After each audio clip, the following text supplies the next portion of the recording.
Hey guys, Professor Bill, Comic Book University and Damage, issue number 9. Alright, got a little complaining to do about the comic book, but I'm going to first give a whole bunch of really good things about the comic book. And then a question. But first, let's get into who actually made this book.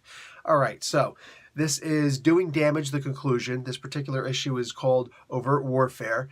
So storytellers, Aaron Lopresti and Robert Venditti. Venditti being the writer, Aaron being the storyteller, the artist. So inker, Matt Ryan, colorist, Hi-Fi, letterer, Tom Napolitano, cover, Trevor Hairsine, and Rain Barretto. And Damage was created by Robert Venditti and Tony S. Daniel.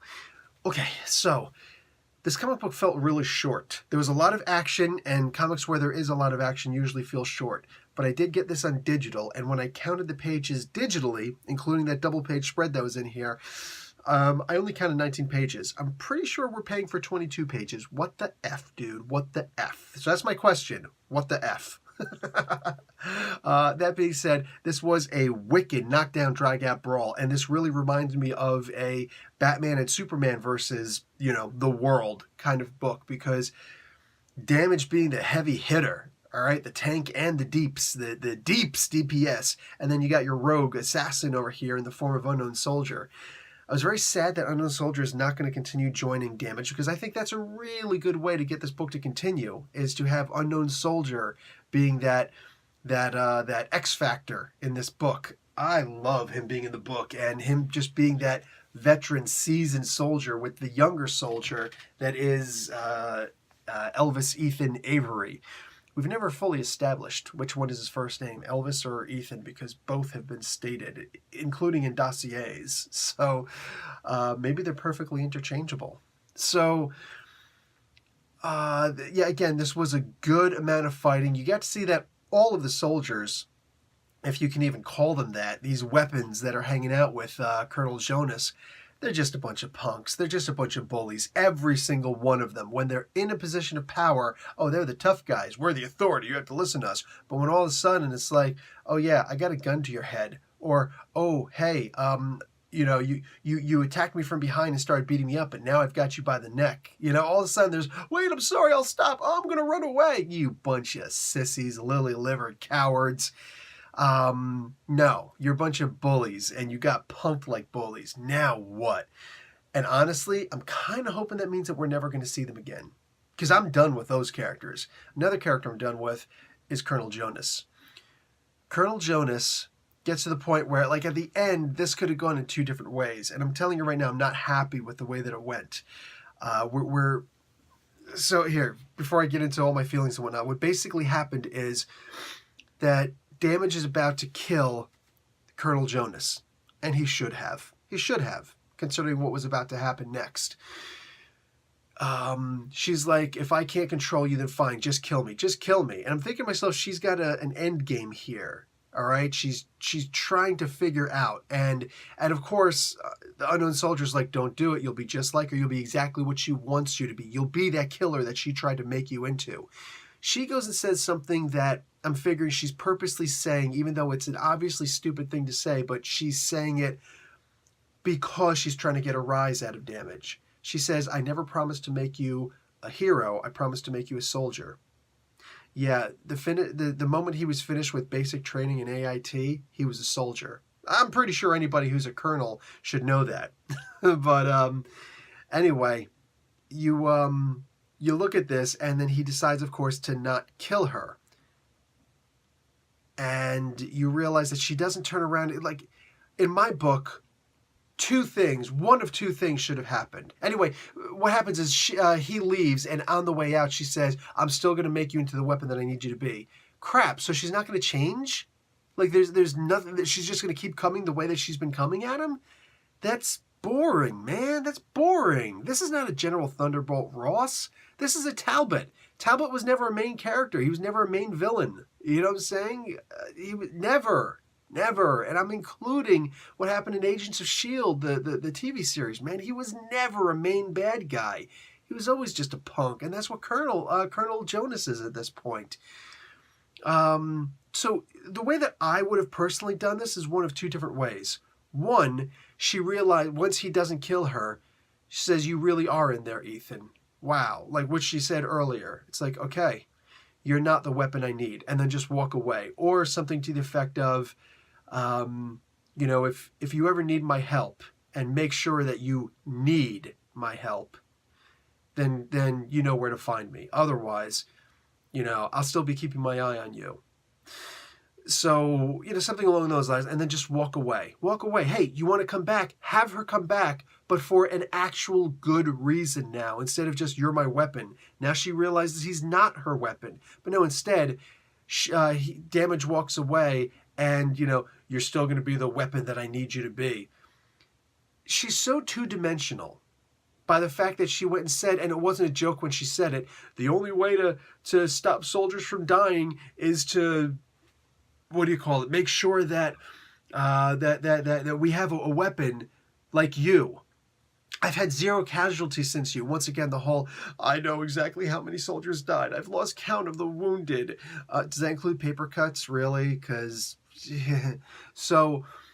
the whole thing was just silly to me. It was just silly, and it showed what a two-dimensional character this is. We don't have a Thunderbolt Ross in this comic book. We don't have a leader in this comic book, and I mean the leader character in this book.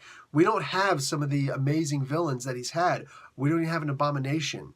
Now, speaking on those terms, here's my other idea for this comic book, the one that I think we should have gone with. I think that he should have killed her, or at least put her in a coma. I think that would have been kind of tropey considering her husband, but I think that he should have killed her. And then that's why Unknown Soldier decides, I can't hang out with you. You are a killer, and I may not be able to take you down, and I have no interest in taking you down, but I have no interest in helping you either. You need to work out who you are. You're no different than her, that you just killed her. That's terrible. Just whatever, and then just walk away. He doesn't have to Captain America speech him, but just, a couple of word bubbles to say, you disappointed me, Ethan. Even that would have been okay, and then just walk away. That's why these two aren't hanging out now. Instead of just, nah, because that's really what happened. He's just like, nah. But so now Colonel Jonas is dead. So what happens now? Now her husband wakes up. Now her husband, he wakes up from his coma. And he's got to go through his physical therapy. He gets better. But in the meantime, he's reduced to a wheelchair. He can't actually do anything right now. But you know who can do something? The guy who just came out of freaking Traction from the first issue. Yeah, you remember that guy from the first issue who's yelling at Ethan in the battle suit? It should have been me. I should have gotten the Damage program. So he's out of Traction now, let's say, and then he's going to be the Abomination character, just like the Incredible Hulk movie with Edward Norton. Colonel Jonas's husband wakes up and says, I need a weapon. I can't do this myself yet. I need a weapon. Let's, make an Abomination kind of character out of this knucklehead. I don't remember the guy's name. And bring him back and have him fight against Damage. Oh, now we're the dynamic duo. And then, he gets out of control. Then he gets beat. Then he comes back. Oh, hey. And then he just decides to go rogue. Whatever they're going to do with that. And then eventually the colonel's husband, whatever the frick his name is, eventually maybe he's able to, become a Red Hulk type character now.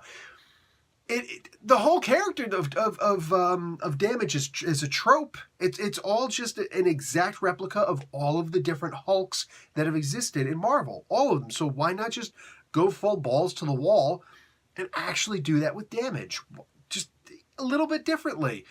But I think that would have been a better way to do this instead of just, you're going to be the weapon that I want you to be. Like, you petulant little two-dimensional child, you.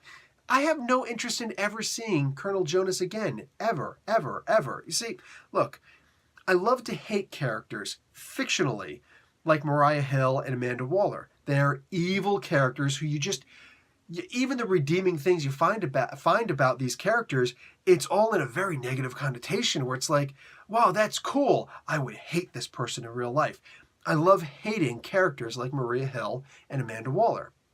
A character like Colonel Jonas is just so weak that I just don't want to see her anymore. I don't love to hate this character. There's nothing to love to hate about the character. There's just, Could you call it hatred? I hate seeing the character anymore in the comic books. She just serves no role except a two-dimensional character who, how the hell did she ever attain the rank of colonel in the first place? Maybe another story where you find out she's not really a colonel. Maybe she like snuck in and stole somebody's identity, you know, and just whatever. Like, that's actually kind of silly. But the point is, like, come on, man, this is so weak. That character is the weakest thing about this book. And since that's the main adversary, the main protagonist against Danger, that's the reason why this character will never, ever become anything special. Ever. Because he doesn't actually have a main bad guy to fight. He's not Doctor Doom to the Fantastic Four. He's not Magneto to the X-Men. He's not Apocalypse to the X-Men. He's not Mr. Sinister to the X-Men. You see a pattern here? But the idea is like he's not General Thaddeus Thunderbolt Ross to the Hulk. He's not the leader to the Ross. He's not even the Abomination to the Hulk. She's nobody. Damage has nobody to actually be a real enemy. No reason for him to exist. There's none. He just wants to be left alone? Fine. Your comic is being canceled, bruh. Hopefully we don't see you ever again if you're never going to get a better villain than this. There were other ways to make this work. What I'm kind of hoping to see now, if this book is going to continue, I think it's supposed to go to issue 18. I don't know, but I'm hoping that now that this is over, we actually get a real villain. And I just don't see that happening, but I'm hoping. I'm going to check out the next arc. It's issue number 10. We'll see what's up, you know? But this, is the book continuing after this? I really just don't know. I really don't know. But if we're not going to have a three-dimensional villain for Damage to fight, I don't see the reason for this book to continue, you know? Anyway, that's my 2 cents. Professor Bill, Comic Book University. Class dismissed.